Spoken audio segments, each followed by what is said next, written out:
Perikatan Nasional takut sidang Parlimen. Majlis Presiden Pakatan Harapan mengambil pendirian jika sektor ekonomi dibenarkan beroperasi, Parlimen wajib bersidang penuh. Demikian penegasan Majlis Presiden Pakatan Harapan yang dikeluarkan bersama oleh Presiden Keadilan Datuk Seri Anwar Ibrahim, Presiden Amanah Muhammad Sabu dan Setiausaha Agong DAP Lim Guan Eng. Majlis Presiden Pakatan Harapan mengambil maklum pendirian kerajaan membenarkan beberapa sektor ekonomi beroperasi penuh bermula 29 April tertakluk kepada prosedur operasi standard SOP yang telah ditentukan. Dalam keadaan lengkuk, wabak COVID-19 mulai landai dan semakin ramai yang dijangkiti beransur pulih. Kebenaran ini adalah satu langkah yang dialu-alukan namun perlu dilaksanakan dengan waspada dan berhati-hati. Majlis Presiden Pakatan Harapan berpendapat wabak COVID-19 mendatangkan kesan yang amat besar terhadap ekonomi negara yang menyebabkan banyak syarikat perniagaan kehilangan pendapatan dan ramai yang mungkin kehilangan pekerjaan. Masalah-masalah rakyat juga perlu perhatian khusus Parlimen termasuk isu kebajikan, pekerjaan, malah juga semak dan imbang perjalanan kerajaan bagi menjamin ketelusan pengurusan dan kebertanggungjawaban pihak eksekutif. Oleh itu, Majlis Presiden berpendirian bahawa Parlimen wajib bersidang penuh SOP yang telah ditetapkan Dewan Rakyat bagi membolehkan sidang Parlimen berjalan pada 18 Mei, membolehkan sidang Parlimen diteruskan seperti biasa lebih daripada satu hari yang diumumkan. Majlis Presiden turut menggesa agar beberapa pindaan kepada peraturan mesyuarat dilakukan bagi membolehkan Parlimen terus bersidang termasuk secara dalam talian dan dengan jumlah ahli Parlimen yang berkurangan tanpa menjejaskan korum atau peratusan undian parti masing-masing.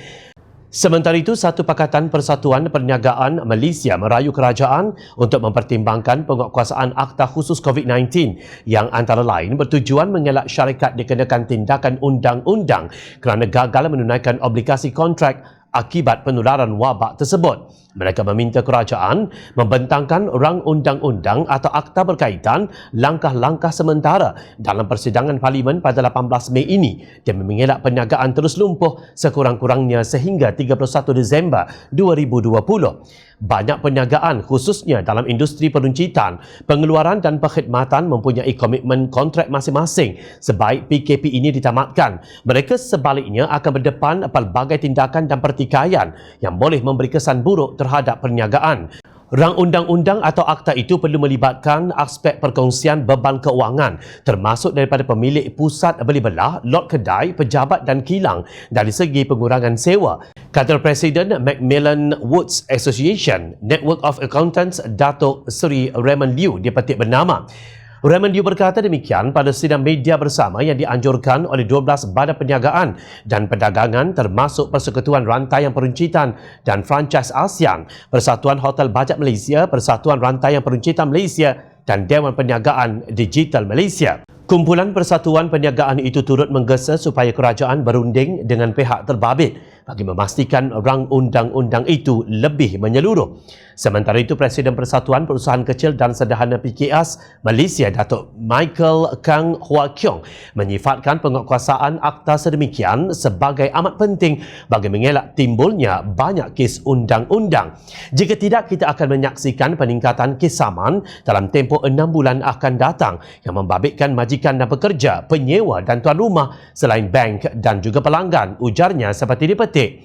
Namun Menteri di Jabatan Perdana Menteri, Parlimen dan Undang-Undang Datuk Taqiyuddin Hassan bertegas sidang Parlimen tersebut akan berlangsung hanya satu hari sahaja pada 18 Mei 2020.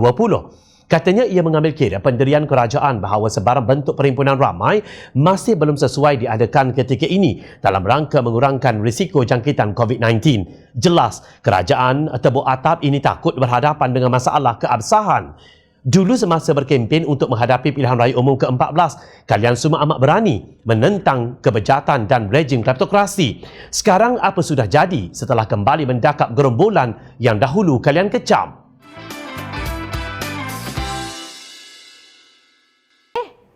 Hai!